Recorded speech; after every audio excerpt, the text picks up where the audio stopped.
Hi, I'm Justin Warland. I'm here today with Sherrilyn Ifill, who is the President and Director-Counsel of the NAACP Legal Defense and Education Fund. I want to start with something you said recently. You said, "These are the moments you've been waiting for," of course, referring to the opportunity to make change in this moment. Can you tell us a bit what you mean and why this is such a good opportunity to make change? Well, civil rights transformation is always incredibly difficult. It moves sometimes quickly, but when it does, it moves at a period when there are multiple platforms in which people are demanding change. When we think about the traditional civil rights movement, it was a time in which organizations like the one I lead, the NAACP Legal Defense Fund, was really intensely engaged in the courts, but it was a time of tremendous grassroots activism happening, beginning with the Montgomery bus boycott in Alabama, and leading us all the way through the mid-1960s.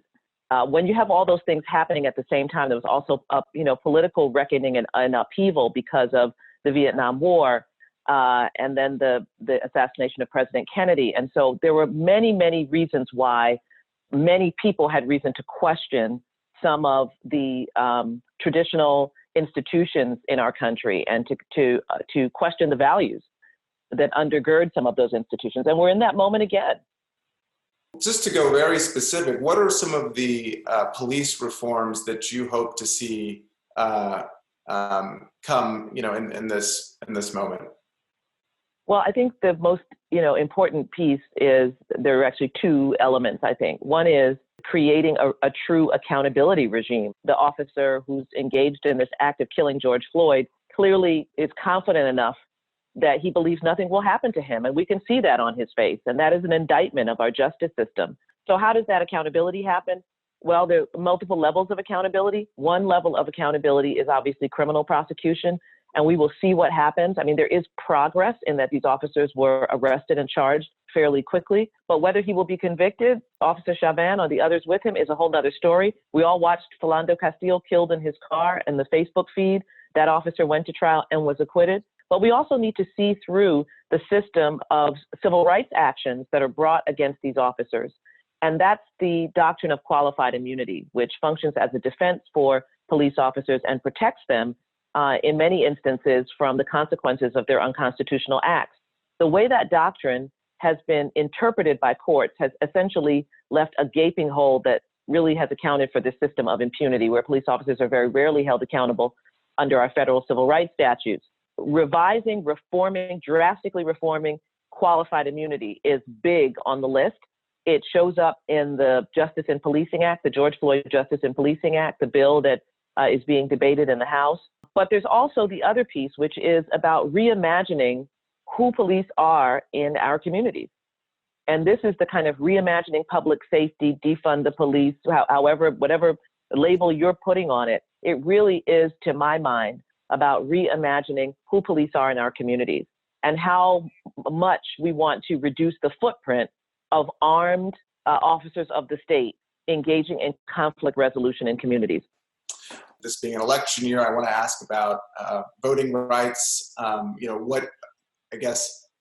concerned are you about the election and the right, the right to vote will be ensured, and what can be done between now and then to help safeguard that right? Well, we should all be deeply concerned. I make no bones about the fact that I am very, very worried about our elections this year. I was worried already because voter suppression is very real and very present. This week will mark the 7th anniversary of the Supreme Court's decision in the Shelby County versus Holder case, which removed the preclearance requirements from Section 5 of the Voting Rights Act. And this requirement compelled jurisdictions, principally in the South, but not exclusively in the South, to get approval for any voting changes that they wanted to make from a federal authority, either the Attorney General or the DC District Court. And that held at bay much, not all, but much of the voter suppression that we're seeing today. You couldn't change your polling place in Georgia unless it was pre-cleared by a federal authority, right, prior to 2013. You couldn't do the kind of voter purges that we saw in Georgia in 2018 without preclearance and approval. But the removal of that preclearance requirement by the Supreme Court in 2013 has accounted for the explosion of voter suppression that we've seen across the South and the metastasizing of what had been a regional practice in the South with the strong traditions of racial voter suppression extending back decades, now has metastasized across the country. And so we'll see it in places like Wisconsin and Kansas and so forth. So I was already very worried. Layer on top of that, the COVID-19 pandemic and the efforts that many of us have been making to extend absentee ballot offerings and to remove onerous restrictions on absentee voting so that voters will not have to choose between their life and health and voting.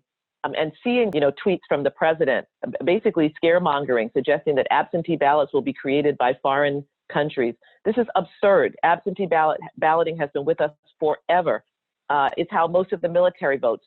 It's how the president most often votes. And to see the president, and not only the president, but the attorney general, begin to describe now absentee voting as though it is some kind of nefarious new innovation designed to steal elections is incredibly harmful. So yes, I'm very, very worried. And so, our organization, the Legal Defense Fund, is working like crazy, as are many other civil rights organizations, to debunk the disinformation, but also to make sure that people have ballot access. We have to meet the challenge. This is what sound democracies are able to do. They're able to meet challenges. Right.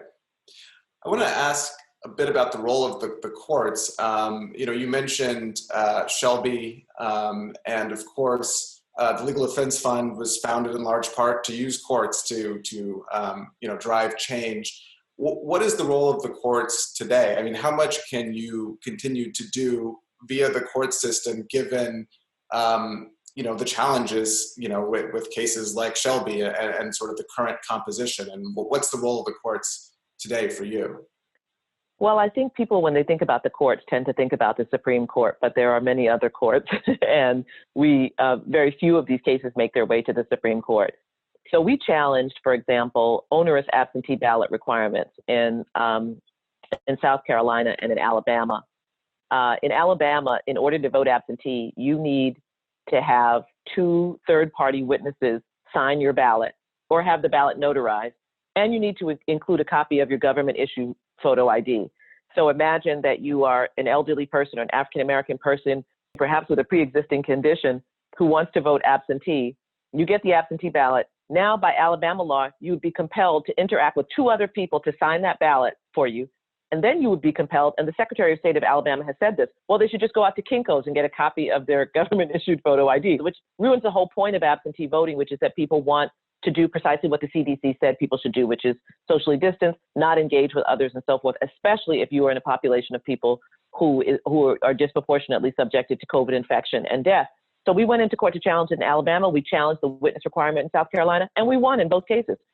So we continue to litigate. It's important. We continue to challenge, broader voter suppression schemes, even outside the COVID context. We were part of the team that challenged the Texas voter ID law, the most restrictive voter ID law in the country, and challenged that successfully. We have a pending challenge against Alabama's voter ID law.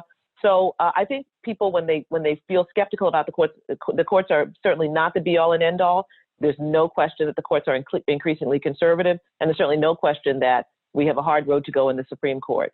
But litigation still remains a very, very important tool, and often quite effective tool, and sometimes the only tool that we have available to us.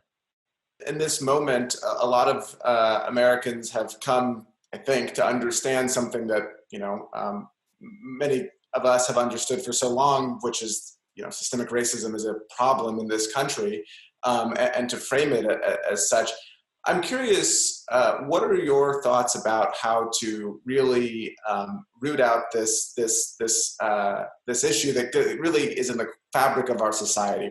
Well, it's interesting. I mean, we have a number of means of doing so, of addressing systemic racism. And in fact, the statutes that we think of, the core civil rights statutes that were passed during the civil rights movement, were meant to address systemic racism. The Civil Rights Act of 1964, the Voting Rights Act of 1965, and the Fair Housing Act of 1968 were all designed to address systemic racism. Now, of course, every statute needs to be enforced.